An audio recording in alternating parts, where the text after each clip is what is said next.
I feel like the through line of this whole thing is like, I'm tired. I do. I need help. Yeah, it's a lot. I feel the same way. And that's why I feel like this podcast lately has been a lot of like mental health check-in.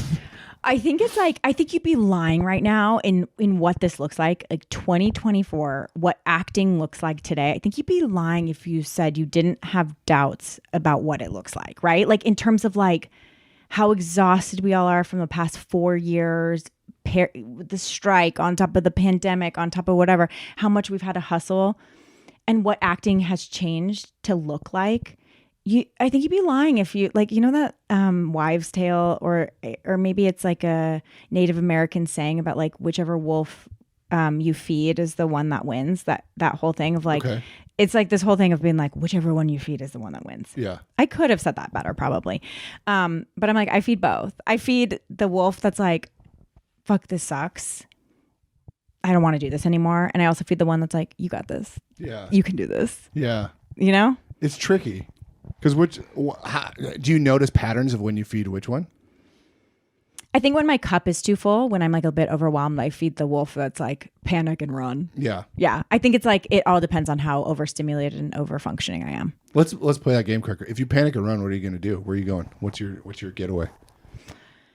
I don't know that I'd leave LA. Isn't that crazy? Kind of. I don't know that I'd leave. Maybe, you know, photography. Here's the thing about my jobs. It actually depends on being in LA. Oh, but you would stick with photography if you quit acting. Yeah. Interesting. Do you find it interesting though? And I don't want to like minimize this. I'm not minimizing this, but that's also an art too, isn't it? Major. 100%. It's an art. Especially but it's a business art, I guess. You've businessized it. But everything's a business now. Unfortunately, everything's a business.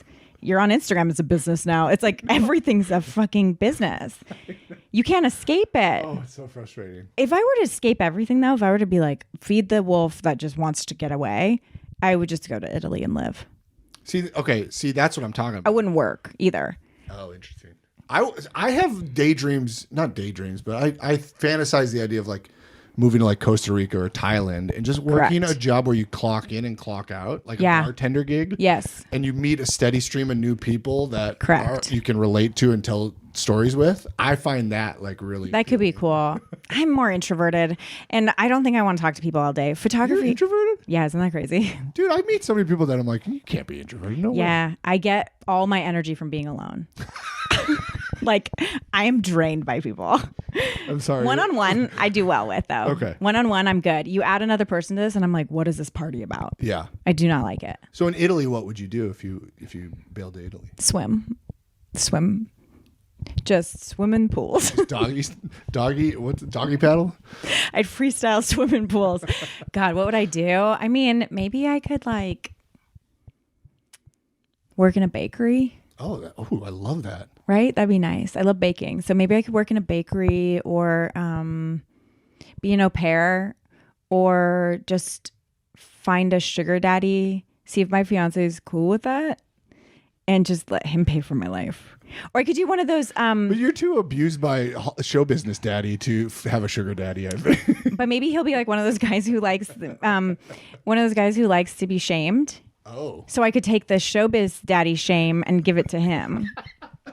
I don't know. I might be onto something. What's it called? Like a multi-tier marketing? That's what that felt like just now. Yeah.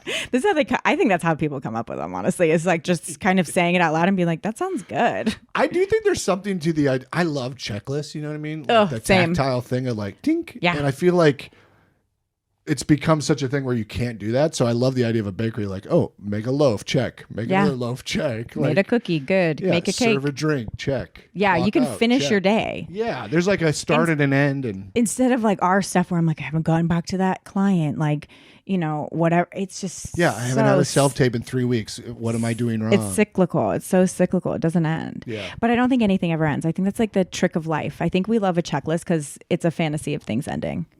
And nothing really ends until you die. Like everything is cyclical. I would challenge that. I think it's more of like a snowball effect.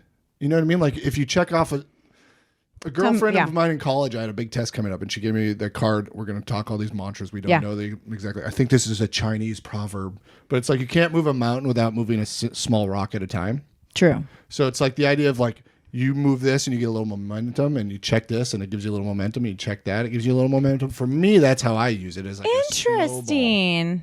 Okay. You start with something small, and that allows you to tackle something bigger. I agree with that. And that's how I approach them. I agree with that. So maybe it's not so much cyclical as it is like cyclical adjacent. Cyclical building.